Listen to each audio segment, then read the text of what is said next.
আল্লাহর রসুল মসজিদে নববী শরীফে বসে আছেন, একজন মহিলা কোলে করে একটা বাচ্চা নিয়ে রসুলুল্লাহ দরবারে এসেছে।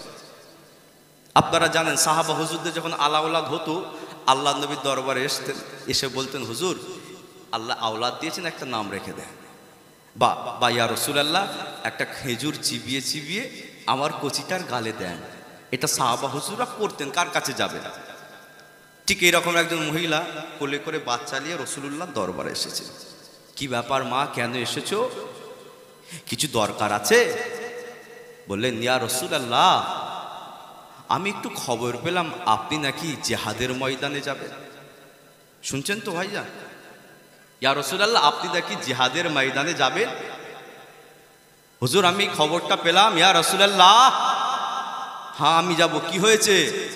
ইয়া রাসূলুল্লাহ আপনি যে এই জিহাদের ময়দানে যাবে, আমি মা হয়ে আপনার কদমে ইয়া রাসূলুল্লাহ এই যে আল্লাহ আমার 6 মাসের যে বাচ্চাটা দিয়েছে, ইয়া রাসূলুল্লাহ এই 6 মাসের বাচ্চাটাকে কোরআনের জন্য, ইসলামের জন্য, দ্বীনের জন্য আমি আপনার কদমে দান করে দিলাম।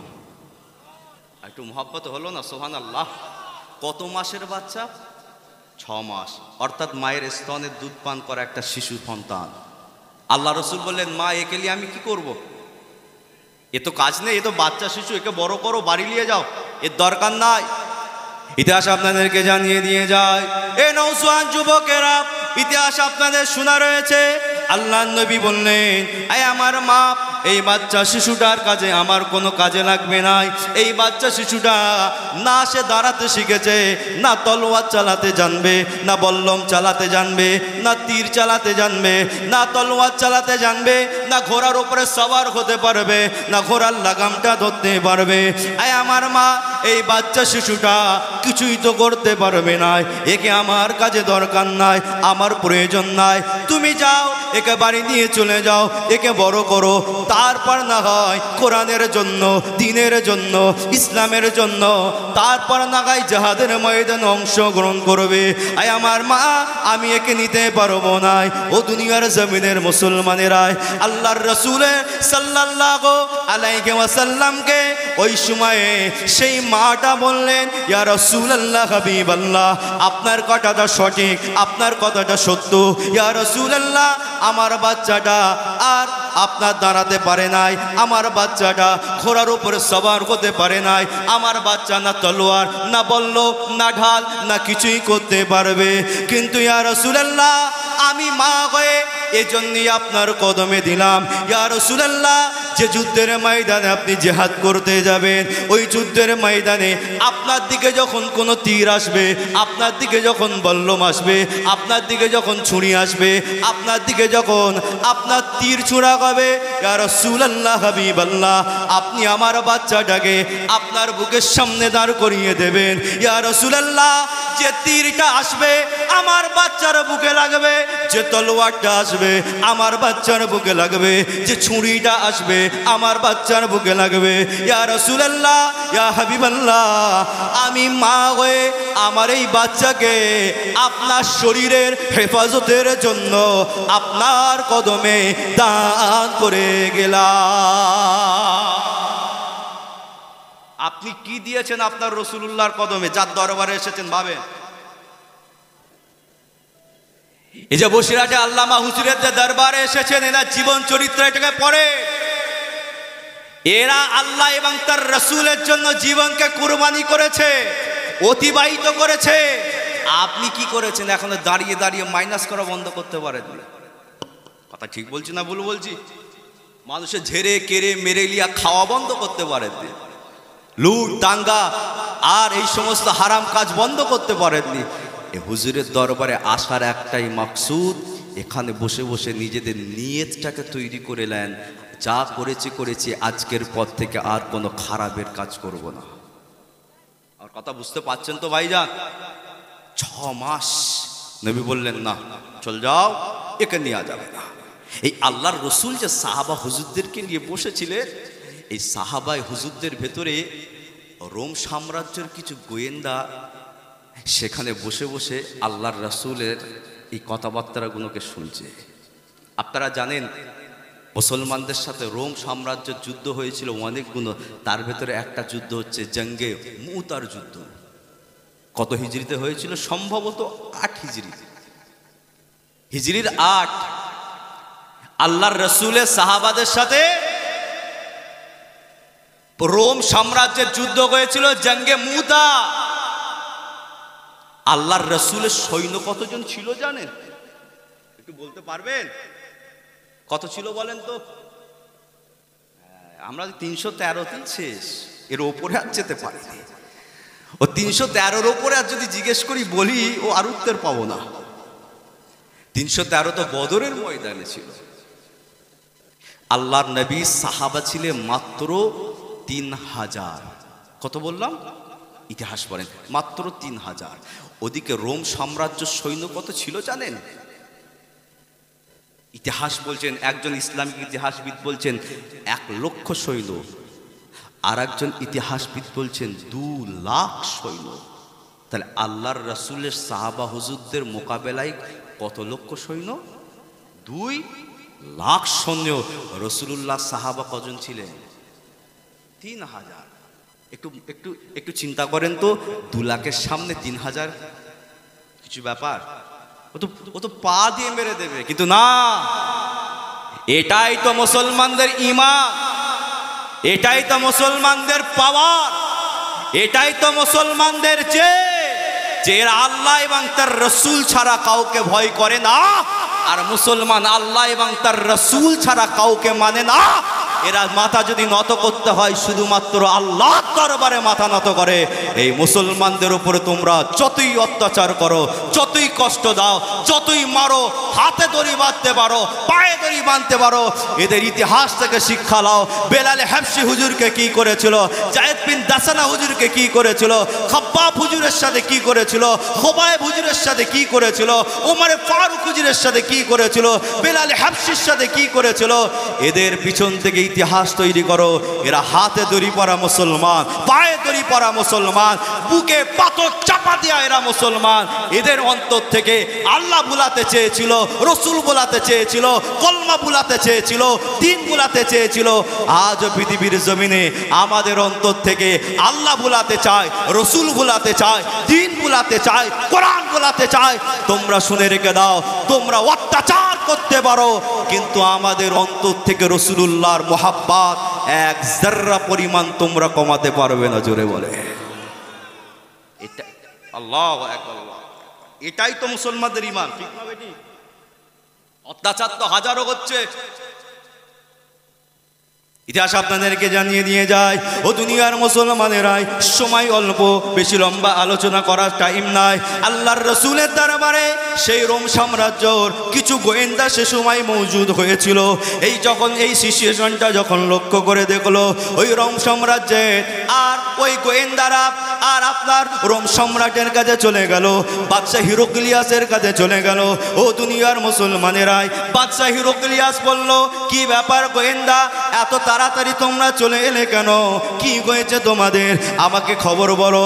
ও দুনিয়ার মুসলমানেরা, ওই সময়ে গোয়েন্দা বিভাগ উত্তর দিয়ে বলল, ও আমার বাদশাহ জাহাপনা আব্দুল্লাহর বেটা মুহাম্মদ সাল্লাল্লাহু আলাইহি ওয়াসাল্লামের সাথে আপনাদের যেটা ইচ্ছা করতে পারেন, কিন্তু রাসূলুল্লাহর সাথে যুদ্ধ করতে যাবেন না, জিহাদ করতে যাবেন না, জঙ্গে লড়তে যাবেন না। ও দুনিয়ার মুসলমানেরা, আয় আমার বাদশাহ জাহাপনা আব্দুল্লাহর বেটা মুহাম্মদ সাল্লাল্লাহু আলাইহি ওয়াসাল্লামের সাথে যুদ্ধ করতে যাবেন না। কেননা মুহাম্মদ সাল্লামের সাথে যুদ্ধে জীবনে কোনোদিন জয়ী হতে পারবেন না। আর একটু জোরে হলো না সুবহানাল্লাহ? আর একটু জোরে হলো না সুবহানাল্লাহ? বাদশা রেগে আগুন, তোমাদেরকে তো খোঁজ খবর নিতে পাঠিয়েছি, মুহাম্মাদের গুণগান করছে কেন সাল্লাল্লাহু আলাইহি ওয়াসাল্লাম? কথা বুঝতে অসুবিধা হচ্ছে নাকি? তোমাদের তো গুণগান করতে পাঠায়নি, বলো কেন জিততে পারবো না? আমাদের থেকে কি মুহাম্মদ সাল্লামের সৈন্য কি বেশি না কম?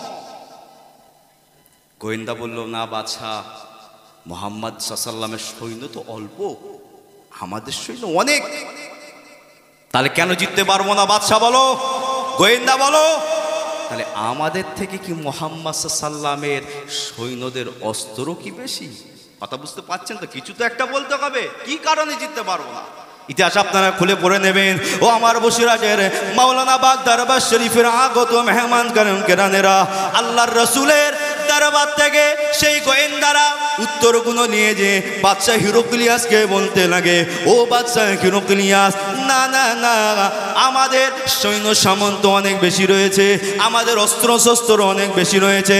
বাদশাহ বলল, তাহলে কি আমাদের থেকে মুহাম্মদ সাল্লামের সৈন্যদের শক্তি আছে বেশি, ক্ষমতা আছে বেশি, পালোয়ানগিরি রয়েছে বেশি?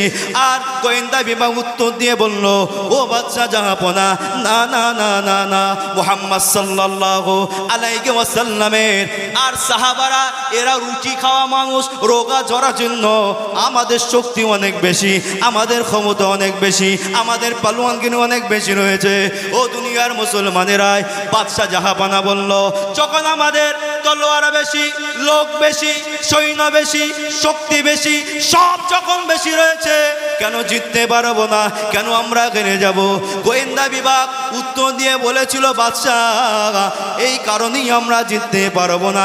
আপনি জানেন কি জানেন না, আপনার এলাকার সৈন্যরা এরা মেয়েদের প্রতি আসক্ত বেশি, মেয়েদের প্রতি এদের ভক্ত বেশি, মেয়েদের প্রতি টান বেশি, মেয়েদের প্রতি লোভ বেশি, মেয়েদের প্রতি এদের টান রয়েছে। আমার বাদশাহ জাহাপনা, কিন্তু আব্দুল্লাহর বেটা মুহাম্মদ সাল্লাল্লাহু আলাইহি ওয়াসাল্লাম সাহাবাদের না মেয়েদের প্রতি কোনো টান আছে, না মেয়েদের প্রতি কোনো আকর্ষণ আছে, না মেয়েদের প্রতি কোনো লোভ রয়েছে, না মেয়েদের প্রতি কোনো জজবা রয়েছে।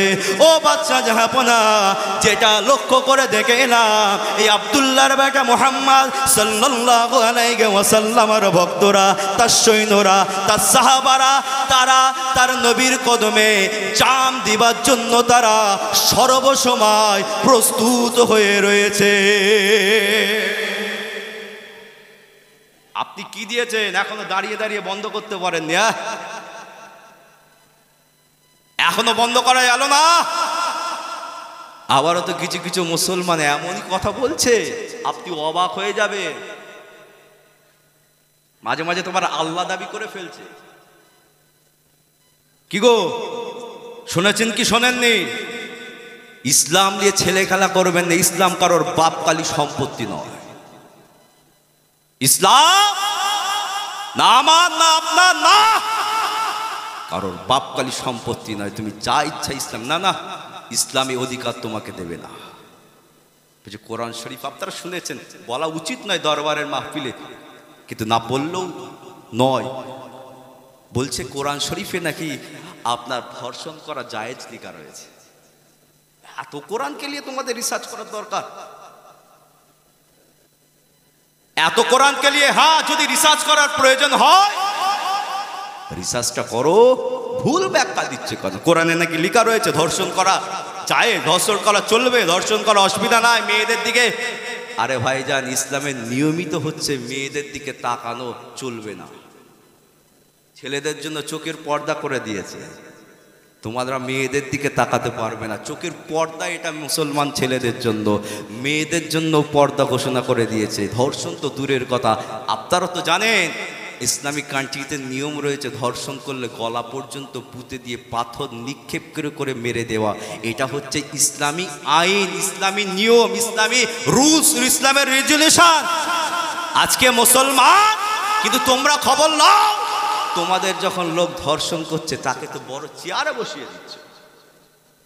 কথা ভুল বললাম না ঠিক বললাম? আজকে যত মানুষ মিথ্যা বলবে, গালাগালি করবে, খারাপ কথা বলবে, নোংরা কথা বলবে, বাজে কথা বলবে, আজকে দুনিয়ার জমিনে তাদের স্থানটা অনেক উঁচুতে হয়। কিন্তু ইসলাম ধর্মের ভেতরে বলা হয়েছে চুরি করলে হাত কেটে দিতে হবে। আজকে যারা চুরি করছে তাদেরকে চেয়ারের মসনদে বসিয়ে দিচ্ছে। আপনি যত চুরি করবেন জানবেন আপনার প্রমোশন তত বেশি বাড়বে।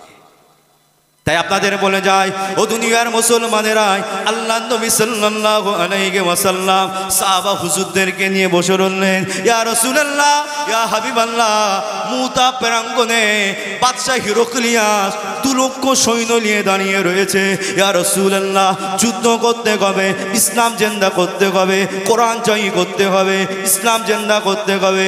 ও দুনিয়ার মুসলমানেরা, আল্লাহর নবী সাল্লাল্লাহু আলাইহি ওয়াসাল্লাম সাহাবা হুজুরদেরকে বললেন, আয় আমার সাহাবায়ে কেরামেরা, কে রয়েছো বাবা?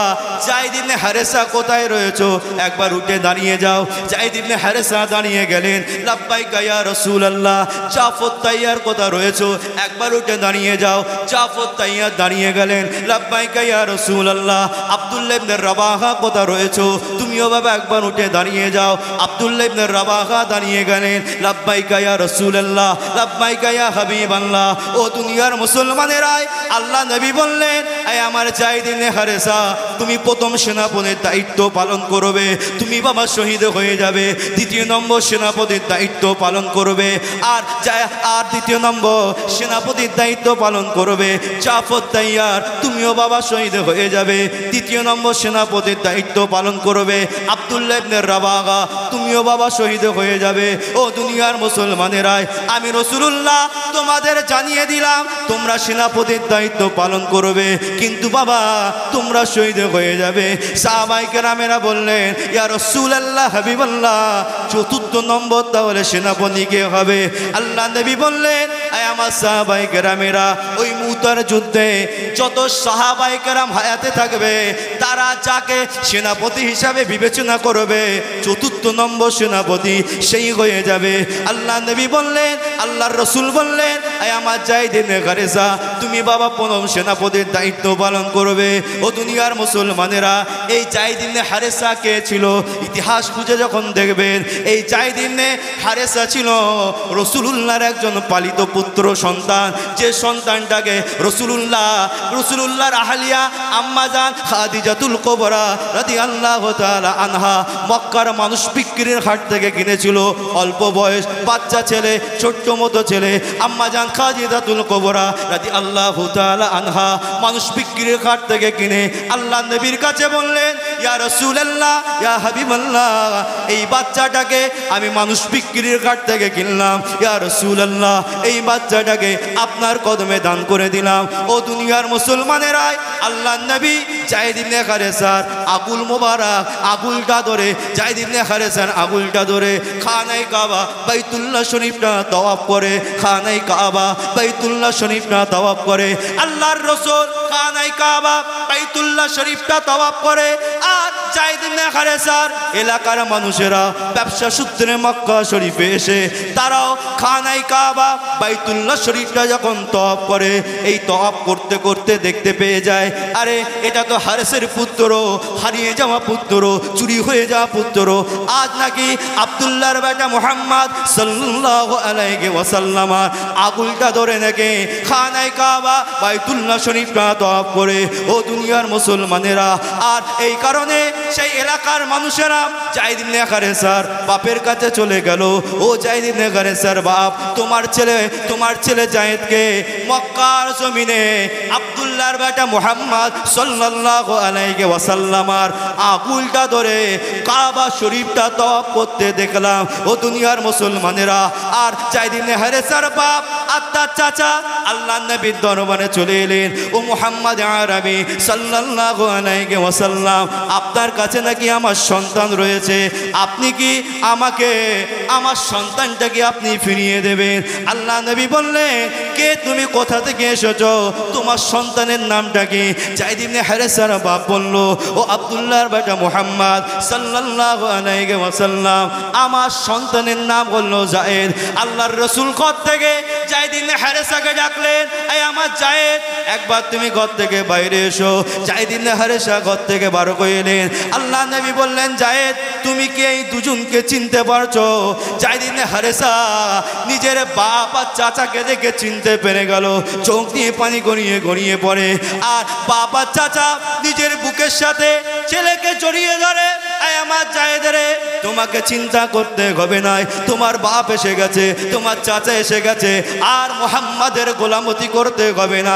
মুহাম্মাদের গোলামতিতে কোনো লাভ নাই, মুহাম্মাদের গোলামতিতে কোনো কাজ নাই। ও দুনিয়ার মুসলমানেরা, যায়েদ ইবনে হারেসার বাপ বলল, আয় আমার ছেলে, চল আমার সাথে চলে যাও, আর মোহাম্মদের গোলামতি করতে হবে না। যায়েদ ইবনে হারেসা মাথাটা নিচু করে চুপ করে দাঁড়িয়ে আছে। যায়েদ ইবনে হারেসার বাপ আল্লাহর রসুলকে বললেন, ও মুহাম্মদ আরবি সাল্লাল্লাহু আলাইহি ওয়াসাল্লাম, আপনি আমার ছেলেকে আমার কাছে দিয়ে দেন, এর বিনিময়ে যা পয়সা চাইবেন, যা অর্থ চাইবেন, যা কিছু প্রয়োজন হবে আপনি আমাকে বলেন, সেই জিনিসটা দিয়ে দেওয়া হবে। এর বিনিময়ে আপনি আমার জায়েদকে, একটাই আমার সন্তান, আপনি আমার জায়েদকে আমার কোলে দিয়ে দেন। ও দুনিয়ার মুসলমানেরা, আল্লাহর নবী সাল্লাল্লাহু আলাইহি ওয়াসাল্লাম যায়েদ ইবনে হারেসাকে বলল, আয় আমার বাবা যায়েদ ইবনে হারেসা, আমি রাসূলুল্লাহ আজ থেকে তোমাকে আল্লাহর রাস্তায় আজাদ করে দিলাম। আয় আমার জায়েদ রে, তোমার যদি মনে হয় তুমি তোমার বাপের সাথে, তোমার চাচার সাথে তুমি তোমার ঘরে চলে যাবে, আমি রাসূলুল্লাহ আমার কোনো অসুবিধা নাই। তোমার যদি মনে হয় তুমি তোমার বাপের সাথে, চাচার সাথে নিজের বাড়িতে চলে যাবে, আমি রাসূলুল্লাহ আমার কোনো দ্বিধা নাই, আমার কোনো অসুবিধা নাই, আমার কোনো সমস্যা নাই। কিন্তু আমার জায়েদ, যদি তোমার মনে হয় তুমি তোমার রাসূলুল্লাহর কাছে থাকবে, তোমার হাবিবুল্লাহর কাছে থাকবে, তোমার নবীউল্লাহর কাছে থাকবে, তোমার শফিউল্লাহর কাছে থাকবে, আয় আমার জায়েদ তুমি তোমার রাসূলুল্লাহর কাছে থাকতে পারো, এতেও আমার কোনো অসুবিধা নাই। যায়েদ ইবনে হারেসা বড় দ্বন্দ্বে পড়ে গেল, এটা আমার বাপ, এটা আমার জন্মদাতা বাপ, এটা আমার রসুল, এটা আমার ঈমান, এটা আমার জান, এটা আমার কলিজা, এটা আমার সব, এটা আমার জান্নাত, এটা আমার সব কিছুই। আমার রসুল ছাড়বো না বাপকে ছাড়বো? বাপও ছাড়া যাবে না, রসুলও ছাড়া যাবে না। বাপও ছাড়তে পারবো না, রসুলকে ছাড়তে পারবো না। তাহলে কি করা যায়? এই সিদ্ধান্তর জায়গায় যায়েদ ইবনে হারেসা সিদ্ধান্ত নিয়ে বাপ আর চাচার দিকে তাকিয়ে তাকিয়ে বলল, আয় আমার বাপ, আয় আমার চাচা, আপনারা চলে যান, চলে যান, সব ছেড়ে দিতে রাজি রয়েছি, কিন্তু রাসূলুল্লাহকে জীবনে ছাড়তে পারি না। আর একটু জোরে হলো না? এই ঈমান আমাদেরকে এই জায়গায় প্ল্যাটফর্মে দাঁড় করাবে, করাচ্ছে। কথা ভুল বলছি না ঠিক বলছি? আপনারা সোশ্যাল নেটওয়ার্কে অবশ্যই দেখেছেন, আপনারা সোশ্যাল নেটওয়ার্কে দেখেছেন, এই আমার ভারতবর্ষের জমিন সম্প্রীতির জমিন, ভালোবাসার মিল মোহাব্বতের জমিন, যে ভারতবর্ষের জমিনকে মুক্ত করার জন্য, যে ভারতবর্ষের জমিনকে ব্রিটিশদের হাত থেকে বাঁচাবার জন্য, যে ভারতবর্ষের জমিনকে ব্রিটিশদের দালালি থেকে বাঁচাবার জন্য মুসলমান, হিন্দু, খ্রিস্টান, শিখ, ঈসাই আর সবাই মিলে এই ভারতবর্ষের জমিনকে তৈরি করেছে। এই সোনার ভারতবর্ষ, মিল মোহাব্বতের ভারতবর্ষ। কিন্তু আজ কিছু কিছু মানুষ আমাদেরকে বলছে তোমরা বাংলাদেশি। খবর নিয়ে দেখেন, কাগজ বার করলে দেখা যাবে আমরা নাই, তারাই ধরা পড়ছে। এ ভারতবর্ষের জমিন মুসলমানদের রক্তে তৈরি। যাও, যদি মেটাবার হয় দিল্লির গেটটাকে গিয়ে ভাঙো। কথা ভুল বললাম না ঠিক বললাম? রাগ করছেন নাকি আমার কথায়? যাও দেখি, ভাঙো, যাও। যা করে গেছে মুসলমানরা সব থেকে বেশি চেষ্টার জন্য করে গেছে। দেশের সম্পদ আমরা চুরি করিনি, এখন তো সবই দেখা যাচ্ছে। আর সব দোষ মুসলমানদের। ধর্ষণ করছে কে? বিবেচনা করবার আগেই বলছে মুসলমান। আর যখনই ধরা পড়ছে কার নাম উঠছে? কথা বলেন। তাদের আমার হিন্দু ভাইদের আপনার মূর্তি ভাঙছে কে? মুসলমান। যখনই ধরা পড়ছে মুসলমান ধরা পড়ছে। কি বলে? দেশের সাথে গাদ্দারি করছে কে? মুসলমান। যখনই ধরা পড়ছে, এই তো খবর নেন না, মুসলমান দেশের সাথে গাদ্দারি করে না। কারণ তাদের নবী বলেছেন, যে দেশে তুমি থাকবে সেই দেশকে মোহাব্বত করা আমাদের ঈমানের একটা অংশ। সুবহানাল্লাহ বললেন না? তাহলে দেশের সাথে যদি গাদ্দারি করি আমাদের ঈমানের একটা খুঁটি নষ্ট হয়ে যায়। তার মুসলমান নিজের ঈমানের খুঁটি নষ্ট করে না। না না, এটা আমার মুস্তাফা জানের আহমদ সাল্লাল্লাহু শিক্ষা। যে দেশে থাকবে, যে দেশে বসবাস করবে, যে দেশ তোমার, সেই দেশের সবকিছুর সাথে মোহাব্বত করাটাও তোমার অধিকার। মুসলমান দেশের সাথে গাদ্দারি করে, অন্যজন করছে, ইতিহাস তো দেখাচ্ছে। আল্লাহর রাসূলের সাহাবা যায়েদ ইবনে হারেস আল্লাহ নবীর সঙ্গে সঙ্গে যায়েদ ইবনে হারেসার হাতটা ধরে খানায় কাবা শরীফে নিয়ে গেলেন। সেখানে গিয়ে যত মানুষ তওয়াফ করছে সবাইকে উদ্দেশ্য করে বললেন, শোনো, এই আজ থেকে যায়েদ ইবনে হারেসার মা আমার স্ত্রী খাদিজা হয়ে গেলেন, আর আমি রাসূলুল্লাহ যায়েদ ইবনে হারেসার আজ থেকে বাপ হয়ে গেলাম। জোরে বলে। সেই যায়েদ ইবনে হারেসকে রাসূল দায়িত্ব দিচ্ছেন, বাবা তুমি প্রথম শহীদ হবে, সেনাপতির দায়িত্ব পালন করবে, তুমি শহীদ হয়ে যাবে। ইতিহাস আপনাদের জানা আছে। ও দুনিয়ার মুসলমানেরাই, বসিরহাটের মাওলানা বাগ দরবার শরীফে আগত মেহমান কেরামগণেরাই, আপনাদের ইতিহাস পরিষ্কারভাবে জানা রয়েছে। এই জমিনকে তৈরি করতে গিয়ে কত রক্ত ঝরতে হয়েছে, এই জমিনকে তৈরি করতে গিয়ে কত প্লাবন করতে হয়েছে, এই জমিনকে তৈরি করতে গিয়ে কত কষ্ট নাই করতে হয়েছে।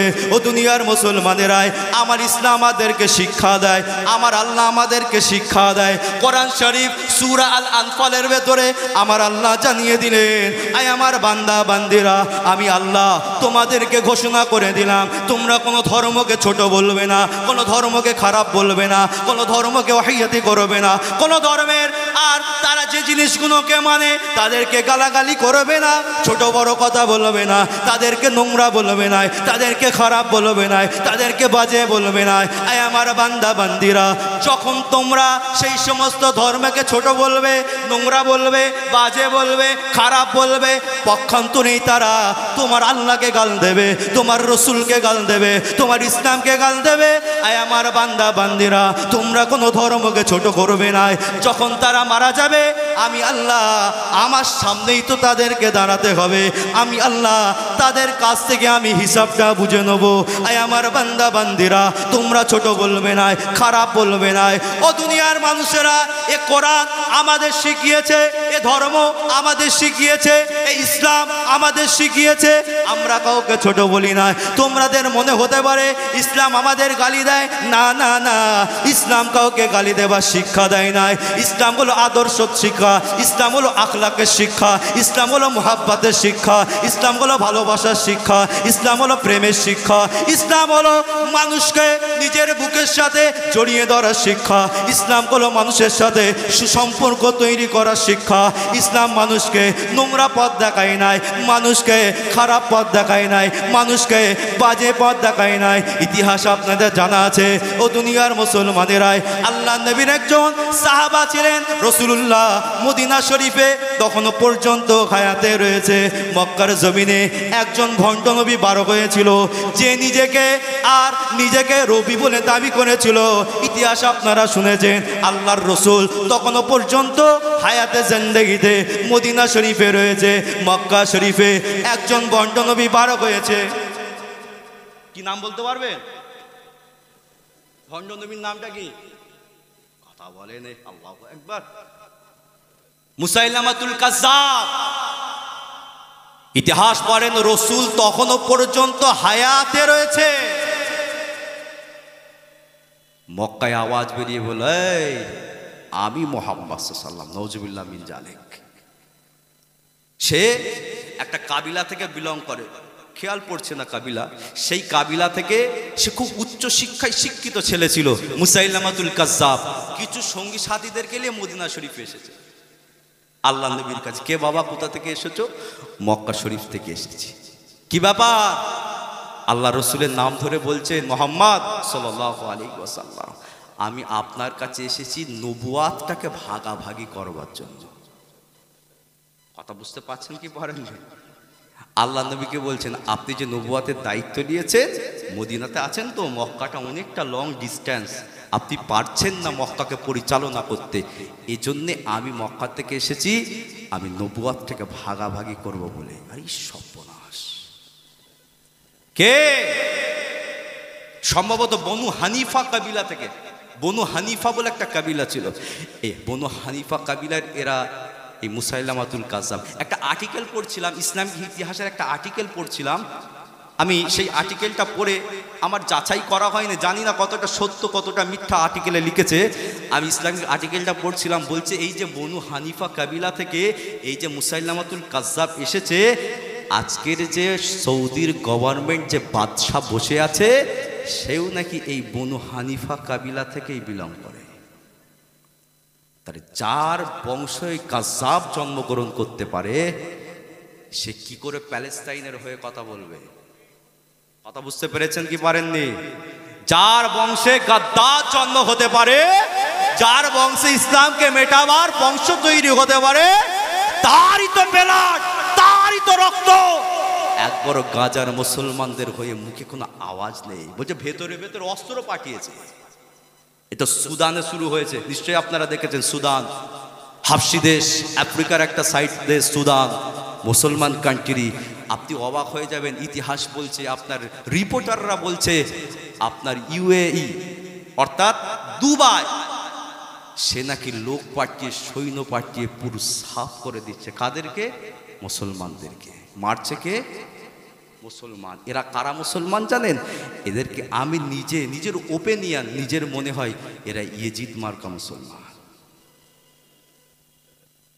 যদি বলেন কেন কেন ইয়েজিদ মার্কা মুসলমান বলেই মুসলমানদেরকে মারছে? যারা হোসাইনি মুসলমান হবে তারা কোনোদিন কারোর গায়ে আগে হাত বাড়িয়ে হাত তুলবে না। ভাইজান, এসব ইয়েজিদ মার্কা মুসলমান। সেই মুসাইলামাতুল কাজ্জাব নবীকে এসে বলল, এই মুহাম্মদ সাল্লাল্লাহু আলাইহি ওয়াসাল্লাম নবুয়ত ভাগাভাগি করতে চাই। রাসূল এক তারা মারলেন, পাঠিয়ে দিলেন, যাও চলে। সে রেগে গেল, গাম্ভীর্য হয়ে গেল, সাথী সঙ্গী যাদেরকে নিয়ে এসেছিল তাদের কাছে লজ্জিত হয়ে গেল। গিয়ে মক্কা শরীফে গিয়ে এবার বলছে, এই শোনো, মুহাম্মাদের কাছে আমি গিয়েছিলাম সাল্লাল্লাহু আলাইহি সাল্লাম, তার সাথে কথা বলেছি, আজ থেকে মুহাম্মদ সাল্লাল্লাহু আলাইহি সাল্লাম মদিনার নবী আর আমি মুসাইলামা হচ্ছি মক্কার নবী। আস্তাগফিরুল্লাহ। সেখানে মক্কায় যে সমস্ত সাহাবা হুজুররা আছে তারা বিভ্রান্তর ভেতরে পড়ে যাচ্ছে। কি ব্যাপার, এ কি রকম কথা? আল্লাহ, এ আবার কি কথা? মুসাইলামাতুল কাজ্জাব এবার ব্রেন খেলালো, বলতে শুরু করলো, শোনো, যারা আমাকে নবী বলে মানবে তোমাদের জন্য এশা এবং ফজর এই দুটো আপনার সময়ের নামাজকে আমি মাফ করে দিলাম। বলো, যারা, কথা বুঝতে পারছেন তো নাকি? ইসলামকে মেটাবার চক্রান্ত এখনো আছে না নাই? আছে না নাই? রাসূলুল্লাহর জামানাতেও ছিল, এখনো রয়েছে। এখনো তো বেশি রয়েছে মুনাফিক মার্কা মুসলমান, গাদ্দার মার্কা মুসলমান, চিটিংবাজি মার্কা মুসলমান, পয়সার লোভ, পয়সা খেয়ে নিজের ধর্মের সাথে গাদ্দারি করা মুসলমান। আজ থেকে সব থেকে বেশি নিজের ধর্মের সাথে ক্ষতি করছে এরা। বলে, শোনো, আমি তোমাদের নবী বলছি, যারা আমাকে নবী বলে মানবে তাদের জন্য 1 মাসের রোজাকে আমি মাফ করে দিলাম। বলেন তো, মানুষ তার দলে যাবে কি যাবে না? এখন যদি আমি আপনাদেরকে বলি, যারা যারা দাঁড়িয়ে দাঁড়িয়ে মাইনাস করেন, যারা দাঁড়িয়ে মাইনাস করেন, আমি যদি ফতোয়া দিই যে যারা দাঁড়িয়ে দাঁড়িয়ে মাইনাস করেন অসুবিধে নাই, সব হালাল চলবে, আমার দলের লোক বাড়বে না কমবে? কথা বলছেন না কেন? আমার দলের লোক বাড়বে না কমবে? আমি যদি বলি যারা সুদ খাচ্ছেন কোনো অসুবিধা নেই, সব জায়েজ, লোক বাড়বে না কমবে? তারা শয়তানের দলে লোক বেশি না কম? এই হচ্ছে মূল কথা। তো সেই ঠিক ওই রকম রাসূলুল্লাহর দল থেকে অনেক সাহাবা কেটে মুসাইলামাকে নবী বলে মেনেছে, যারা নতুন নতুন রাসূলুল্লাহর হাতে হাত দিয়েছে। ইতিহাস আপনাদেরকে জানিয়ে দিয়ে যায়, ও দুনিয়ার মুসলমানেরাই, ও আমার নবী পাকের উম্মাত উম্মতিরাই, মুসাইলামাতুল কাজ্জাব মক্কার জমিনে এই রকম ভাবে একটা একটা করে নতুন নতুন নিয়ম তৈরি করে দেয়। মুসাইলামাতুল কাজ্জাব বলতে শুরু করলো, যারা আমাকে নবী বলে মেনে নেবে, আমাকে যারা নেতা বলে মেনে নেবে, আমি মুসাইলামাতুল কাজ্জাব আজ থেকে ঘোষণা করে দিলাম, মুহাম্মদ ভণ্ড নবী তোমাদের জন্য যেগুলো হারাম করে দিয়েছে আমি মুসাইলামা সেগুলো তোমাদের জন্য আজ থেকে সব হালাল করে দিলাম। ও দুনিয়ার মুসলমানেরাই, আল্লাহর রাসূলের কাছে খবর চলে গেল, ইয়া রাসূলুল্লাহ, ইয়া হাবিবাল্লাহ, আপনার এত কষ্ট করে তৈরি করা ইসলাম, তৈরি করা দ্বীন, তৈরি করা ধর্ম, তৈরি করা কোরআন, ইয়া রাসূলুল্লাহ, মুসাইলামাতুল কাজ্জাব মক্কার জমিনে সেই ইসলামটাকে মেটাবার জন্য বড় চক্রান্ত তৈরি করে দিয়েছে। আল্লাহর নবী মদিনা শরীফ থেকে একটা চিঠি লিখলেন। আল্লাহর রাসূল মদিনাতুল মুনাওয়ারা থেকে একটা চিঠি লিখে সাহাবা কেরামদেরকে বললেন, এই আমার সাহাবায়ে কেরামেরা, কে রয়েছো বাবা, এই চিঠিটা মুসাইলামাতুল কাজ্জাবের কাছে নিয়ে যাবে, এই চিঠিটা মুসাইলামাতুল কাজ্জাবের কাছে নিয়ে যাবে। ইসলামের ইতিহাস খুলে দেখে একটু পড়ে নেন। আল্লাহর নবীর সাহাবায়ে কেরামদের ভেতর থেকে একজন সাহাবা দাঁড়িয়ে গেলেন, যার নাম বলা হয়েছে হাবিব ইবনে জায়েদ রাদিয়াল্লাহু তাআলা আনহু।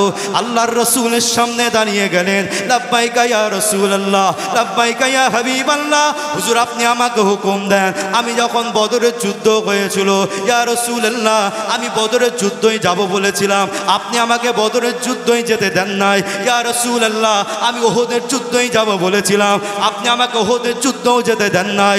ইয়া রাসূলুল্লাহ, ইয়া হাবিবাল্লাহ, আপনি আমাকে আর মানা করবেন না, আর আপনি নিষেধ করবেন না। ইয়া রাসূলুল্লাহ, ইয়া হাবিবাল্লাহ, আপনি আমাকে দেন, আমি হাবিব ইবনে জায়েদ এই চিঠিটা মুসাইলামাতুল কাজ্জাবের কাছে পৌঁছে দিতে চাই। আল্লাহ নবী বললেন, আই আমার হাবিব ইবনে জায়েদ, তুমি তোমার বাড়িতে চলে যাও, তোমার মায়ের সাথে দেখা করো, ভাইয়ের সাথে দেখা করো, মুনেদের সাথে, তোমার স্ত্রীদের সাথে, বাচ্চাদের সাথে দেখা করে নাও। হাবিব ইবনে জায়েদ নিজের মায়ের কাছে চলে গেলেন, যে মায়ের নামটা ইসলামের ইতিহাসে হয়েছে, যার নাম বলা হয়েছে উম্মে আম্মারা রাদিয়াল্লাহু তাআলা আনহা। এটা ছিলেন হাবিব ইবনে জায়েদের মা। কে উম্মে আম্মারা? ইতিহাস আপনারা শুনেছেন, ওহদের যুদ্ধের ময়দানে আল্লাহর রাসূলকে যে সমস্ত সাহাবায়ে কেরামেরা ঘিরেছিল, এর ভেতরে দাঁড়িয়েছিলেন এই মহিলাটা। আর উম্মে আম্মারা রাদিয়াল্লাহু তাআলা আনহা তলোয়ারটা নিয়ে রাসূলুল্লাহর পিছনে দাঁড়িয়েছিলেন। ইয়া রাসূলুল্লাহ, ইয়া হাবিবাল্লাহ, আপনি চিন্তা করবেন না, পেরেশান হবেন না। ইয়া রাসূলুল্লাহ, ইয়া হাবিবাল্লাহ, আপনার সাহাবিয়া উম্মে আম্মারা আপনার কদমে নিজের জানটা কুরবান করার জন্য বদরের ওহদের ময়দানে আপনার পিছনে দাঁড়িয়ে রইলাম। এই উম্মে আম্মারার কাছে গিয়ে তার সন্তানটা হাবিব ইবনে জায়েদ দেখা করে নিলেন, নিজের স্ত্রীর কাছে চলে গেলেন, আই আমার স্ত্রী, আর হয়তো দেখা হবে না, আর হয়তো বলা হবে না, আর হয়তো মোলাকাত হবে না। বাচ্চাদেরকে আদর করে দিলেন, আমার বাচ্চারা, আমার মনে হয় আর তোমাদের সাথে দেখা হবে না, এটাই হলো শেষ দেখা, এটাই হলো শেষ বিদায়, এটাই হলো শেষ কথা। আল্লাহ যদি আমার হায়াতে রাখে তোমাদের সাথে দেখা হবে, আর যদি দুনিয়া জমিনে না দেখা হয়ে যায়, আমার আল্লাহ জান্নাতের ভেতরে তোমাদের সাথে আমার দেখা করিয়ে দেবে। ও দুনিয়ার মুসলমানেরাই, হাবিব ইবনে জায়েদ হুজুর আমার দেখা করে কথা বলে আর রাসূলুল্লাহ দরবারে চলে এলেন। একটা ঘোড়া নিলেন, ঘোড়ার উপরে সওয়ার হলেন, রাসূলুল্লাহ চিঠিটা নিজের বুকের কাছে জড়িয়ে ধরলেন। বাম হাতে ইসলামের পতাকা, কোরআনের পতাকা, দ্বীনের পতাকা, শরীয়তের পতাকা আর ইসলামের ঝান্ডাটা বাম হাতে ধরে রইলেন। ডান হাতে ঘোড়ার আপনার লাগামটা ধরে আল্লাহর নাম নিয়ে মদিনার জমিন থেকে মুসাইলামাতুল কাজ্জাবের কাছে রওনা হয়ে গেলেন। ও দুনিয়ার মুসলমানেরাই, আর আপনারা জানেন মদিনা শরীফের জমিন থেকে মক্কা শরীফের জমিনের রাস্তা 500 থেকে কম বেশি 550 কিলোমিটারের রাস্তা। তখন পাকা রাস্তা ছিল না, বা আপনার পাথরের রাস্তা, উঁচু নিচু ঢাল রাস্তা। রাসূলুল্লাহ সাহাবা হাবিব ইবনে জায়েদ হুজুর আমার আর বিসমিল্লাহ বলে রওনা হয়ে গেলেন। দিন যায় রাত আসে, রাত যায় দিন আসে। হাবিব ইবনে জায়েদ হুজুর আমার যখন মক্কার জমিনে মুসাইলামাতুল কাজ্জাবের দরবারে পৌঁছে গেলেন, ও মাশাআল্লাহ, নারে তাকবীর, নারে তাকবীর। আওলাদে মুজাদ্দিদ জামান, আওলাদে মুজাদ্দিদ জামান, ভাইজান হুজুর কিবলা, ভাইজান হুজুর কিবলা স্মরণে বাৎসরিক স্মৃতি সভা। আল্লাহর দরবারে দোয়া চাই, আল্লাহ পাক আজকের মাহফিলকে কবুল করেন। বলেন আল্লাহুম্মা আমিন। আজকের আমাদের আশা, আমাদের বসা, আমাদের বলা, এই যে কষ্ট করে আপনারা এসেছেন, বসেছেন, মেহনত করছেন, এই সব কিছু ইবাদত আমার আল্লাহর দরবারে কবুল হয়ে যায়। বলেন আল্লাহুম্মা আমিন। সাথে সাথে এই দোয়াটাও চাই, আল্লাহ পাক কিয়ামতের ময়দানে, মাহশারের ময়দানে এ মাহফিলকে আমাদের নাজাতের ওসিলা করে দেয়। বলেন আল্লাহুম্মা আমিন। ভাইজান, আপনারা অনেকেই আমাকে চেনেন না, এজন্যই, যেহেতু এই দরবার শরীফে আমি 3 দিন ব্যাপী যে ইসালে সব হয়, শেষের দিনে একদম ফজরের সময় এসেছিলাম। যারা ছিল হয়তো দেখেছে। আজকে হুজুর কেবলা বললেন দোয়া নেবার উদ্দেশ্যে দরবারে ফুরফুরা শরীফ থেকে ছুটে এসেছি। আল্লাহর দরবারে একটু আপনারাও দোয়া করে আল্লাহ পাক আমার জবান থেকে কিছু বলার তৌফিক দান করেন, বলেন আল্লাহুম্মা আমিন। ভাইজান, আমাদের নসিব, আমাদের তাকদীর, আমাদের কপাল আল্লাহ অনেক বড় করেছেন। কেন? আল্লাহ আমাদেরকে আশরাফুল মাখলুকাতের ভেতরে শ্রেষ্ঠত্ব দান করেছেন। আল্লাহ পাক আমাদেরকে 18,000 কিসমের যে মখলুকাত আল্লাহ পৃথিবীর জমিনে তৈরি করেছে, এই 18,000 মখলুকাতের ভেতরে আল্লাহ আমাদেরকে শ্রেষ্ঠত্ব দান করেছেন। আল্লাহ পাক পৃথিবীর জমিনে 1,24,000, আমার রসুলকে যদি বাদ দেওয়া হয় 1,23,999 অথবা 2,23,999 রবি রসুল আল্লাহ যুগে যুগে সময়ে সময়ে পাঠিয়েছেন। কিন্তু আল্লাহ আমাদের নসিব এজন্য বড় করেছেন, আল্লাহ আমাদেরকে আদম সন্তান করলেন, কিন্তু আল্লাহ উম্মাত হিসাবে রসুলুল্লাহর করে পাঠিয়েছেন। জোরে বলুন সুবহানাল্লাহ। আল্লাহ চাইলে আমাদেরকে আদম নবীর উম্মাত করতে পারতেন কি পারতেন না? নূহ নবীর উম্মাত করতে পারতেন কি পারতেন না? বেশক তিনি পারতেন, তাদের ইখতিয়ারের ব্যাপার, তাদের হাতের ব্যাপার। কিন্তু আল্লাহ ভালোবাসলেন, মহাব্বত করলেন, প্রেম করলেন। আল্লাহ ভালোবেসে মহাব্বত করলে নবী দিলেন, তো দিলেন এমন একজন নবী দিলেন যে নবীকে আল্লাহ সমস্ত নবীদের ইমাম করেছেন। জোরে বলুন সুবহানাল্লাহ। আল্লাহ পাক আমাদেরকে যেমন 18,000 মাখলুকাতের শ্রেষ্ঠত্ব দান করেছেন, আল্লাহ আমাদের নসিবে নবী দিয়েছেন, তো সমস্ত নবীদের সরদার আল্লাহ দিয়েছেন। আল্লাহ আমাদের তকদিরে একটা কেতাবও পাঠিয়েছেন, সেটা হচ্ছে কেতাবুল্লাহ, আল্লাহর কেতাব পবিত্র কোরআন শরীফ। আপনারা জানেন আল্লাহ 4টে কেতাব পাঠিয়েছেন, তাওরাত, জব্বুর, ইনজিল, আল কোরআন। একটা কেতাবে পড়ছিলাম যেখানে বলা হচ্ছে তাওরাত হচ্ছে আল্লাহর কেতাব, কেতাবুল্লাহ, জব্বুর আল্লাহর কেতাব, কেতাবুল্লাহ, ইনজিল আল্লাহর কেতাব, কেতাবুল্লাহ, তো আর কোরআন শরীফ এটাও হচ্ছে আল্লাহর কেতাব, কেতাবুল্লাহ। শুধু কোরআন শরীফ শুধু কেতাবুল্লাহ নয়, কোরআন শরীফটা কেতাবুল্লাহর পাশাপাশি কালামুল্লাহ, অর্থাৎ আল্লাহ পাকের শুধু কেতাব তা নয়, এটা হচ্ছেন আল্লাহ পাকের কথা। একবার জোরে বলুন সুবহানাল্লাহ। আর বাদ বাকি যে কেতাবগুলো আল্লাহ পাঠিয়েছেন সেদিনগুলোকে কেতাবুল্লাহ বলা হয়, কারণ পরবর্তী সময়ে আপনি তাওরাত খোলেন বিভিন্ন রকমের ভাগ হয়েছে, জব্বুর খোলেন বিভিন্ন রকমের ভাগ হয়েছে, ইনজিল খোলেন বিভিন্ন রকমভাবে ভাগ হয়ে গেছে। কোরআন শরীফকে ভাগ করার কারোর ক্ষমতা হয়নি, কারণ আল্লাহ বলেছেন কোরআন শরীফের একটা হরফ, একটা জের, একটা পেশ, একটা নোক্তা, একটা তাসদিদ, আর এই সমস্ত অক্ষর ভুল তো দূরের কথা, সন্দেহ পর্যন্ত করলে তোমাদের ঈমান চলে যাবে, কারণ আমি আল্লাহ এই কোরআন শরীফটা রসুলুল্লাহ চরিত্র করে দিয়েছি। জোরে বলে। তাহলে আল্লাহ সব শ্রেষ্ঠ দিলেন, আল্লাহ নবী শ্রেষ্ঠ দিলেন, কোরআন শ্রেষ্ঠ দিলেন, আশরাফুল মাখলুকাতের ভেতরে শ্রেষ্ঠত্ব দিলেন। আল্লাহ পৃথিবীর জমিনে হাজারো ধর্ম পাঠিয়েছেন, বিভিন্ন ভাগে ধর্মের মানুষ এসেছেন, কিন্তু আল্লাহ নিজে জবানে বিদায় হজের সময়ে আমার আল্লাহ রসুলুল্লাহর উপরে আয়াত নাজিল করছেন, আয় আমার হাবিব ওয়ারাদিতু লাকুমুল ইসলাম দীনা, আমি আল্লাহ আমার কাছে পছন্দ কবুলিয়াত, আমার কাছে একমাত্র যদি পছন্দ ধর্ম হয় সেটা হচ্ছে ইসলাম ধর্ম। একবার জোরে বলে, আর একটু জোরে হলো না সুবহানাল্লাহ। তাহলে নবী পেলাম শ্রেষ্ঠ, ওয়াজ বুঝতে পারছেন তো একটু, কোরআন শরীফ পেলাম শ্রেষ্ঠ, ধর্ম পেলাম শ্রেষ্ঠ, আল্লাহ আমাদের নসিবে একটা পীরও দিয়েছে, মুজাদ্দিদুজ্জামানও দিয়েছে। কিরকম মুজাদ্দিদুজ্জামান? যেমন এই সমস্ত জিনিসগুলোও শ্রেষ্ঠ পেয়েছি, আল্লাহ পাক আমাদের তকদিরে এরকম দ্বারা শ্রেষ্ঠ মুজাদ্দিদুজ্জামানও দান করে দিয়েছে। জোরে বলে। আপনারা শুনেছেন ইতিহাস, আপনারা জানেন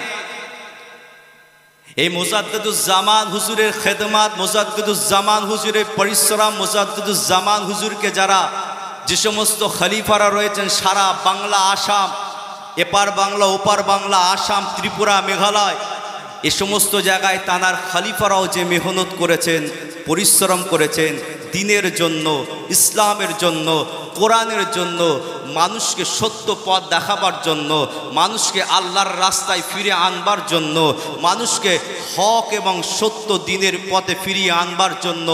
কারণ তানাদেরকে আল্লাহ নায়েবে নবী করে পাঠিয়েছেন, তানাদেরকে আল্লাহ ওয়ারাসাতুল আম্বিয়া করে পাঠিয়েছেন, তানাদেরকে আল্লাহ হেদায়েত করনে ওয়ালা হিসাবে পাঠিয়েছেন, তানাদেরকে আল্লাহ মানুষকে কুসংস্কার থেকে, খারাপি থেকে, নোংরামি থেকে, বাজে কাজ থেকে সত্যর দিকে, আলোর দিকে, নূরের দিকে, জ্যোতির দিকে, জান্নাতি পাবার রাস্তা আর আপনার আনবার জন্য আল্লাহ তানাদেরকেও পাঠিয়েছেন। ইতিহাস আপনার শুনেছেন, আল্লাহর রসুল যখন আসেননি, যেটাকে আইয়ামে জাহিলিয়াত বলা হয়, এই আইয়ামে জাহিলিয়াতের সময় আপনারা জানেন যত রকমের অত্যাচার, যত রকমের জুলুম, যত রকমের নিপীড়ন, যত রকমের হারাম বাজে নোংরা কাজ সব এই আইয়ামে জাহিলিয়াতের সময় হয়েছিল। আল্লাহ বলল, হাবিব আমি আর আপনাকে আসমানে রাখবো না, আমার নবী আমি আল্লাহ আপনাকে পৃথিবীর জমিনে সিরাজাম মুনীরা করে পাঠালাম। একবার জোরে বলুন সুবহানাল্লাহ। সেই নবীর, সেই রাসূলুল্লাহর পথ এই মুজাদ্দিদুজ জামান সহ তানার খলিফারা কাজ করে গেছে।